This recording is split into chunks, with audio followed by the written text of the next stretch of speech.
Kepala cabai, mau selayang kah sekarang? Selayang apa? Lu punya bapa punya tanah kah? Ini Malaysia, Rohingya. Pelarian yang tarak guna punya. Ambil simpati pula, buat video macam-macam, kesian kepala bapa korang. Dengan kerajaan ini, lebih daripada 150,000 pelarian.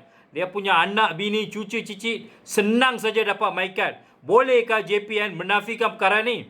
Ada kat Malaysia ni, saya boleh buktikan, ada yang lahir kat sini, lepas meninggal, satu surat ada keluar, you punya dari JPN, ini memang betul. 2 tahun lalu, mak dia dah meninggal, keluar satu surat, mengatakan dia dah dapat MyKad. Apa, mau cari pergi kubur ke?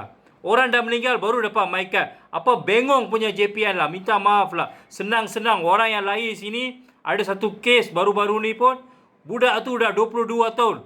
Sampailah lahir sini, tak ada MyKad, tapi senang-senang pelarian ni. Saya mau tanyalah, ini bangsa-bangsa kat Malaysia ni, lu orang mau duduk diam lagi kah? Tak ada malu kah lu orang? Takkan mau jadi keyboard warrior saja?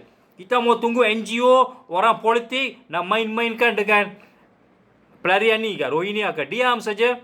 Okeylah, kalau macam tu saya mau cabar lu orang lah. Jumaat ni, lepas semayang Jumaat lah. Sebab UN akan tutup pukul 4 petang. Saturday, Sunday dia orang tak ada. Dia orang berani ke 12 hari bulan Jumaat ni, lepas semayang Jumaat, kita pergi ramai-ramai, kita kasih halau. Kita bagi pressure sama UN, kasih halau itu Rohingya.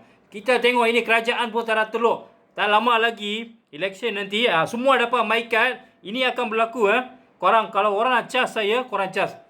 Dia orang semua dapat MyKad, lepas tu dia orang undi. Dia tak kisah pasal orang Malaysia nak undi ke tak undi. Ini akan berlaku. Dan kerajaan ini memang teluk dia tak ada angin lah. Saya cabar lu orang lah. Dia orang berani ke hari Jumaat ni kita turun? Kita kasih halau dia orang lah. Ndak seribu daya, tak ndak seribu daya. Mau jadi macam itu Sri Lanka ke? Apa dia orang buat dekat Jaffna dulu? Sekarang mau claim. Pendatang asing datang sini, bermaharaja lela, lebih kaya, curi kekayaan rakyat Malaysia. Lepas tu orang diam. Diam.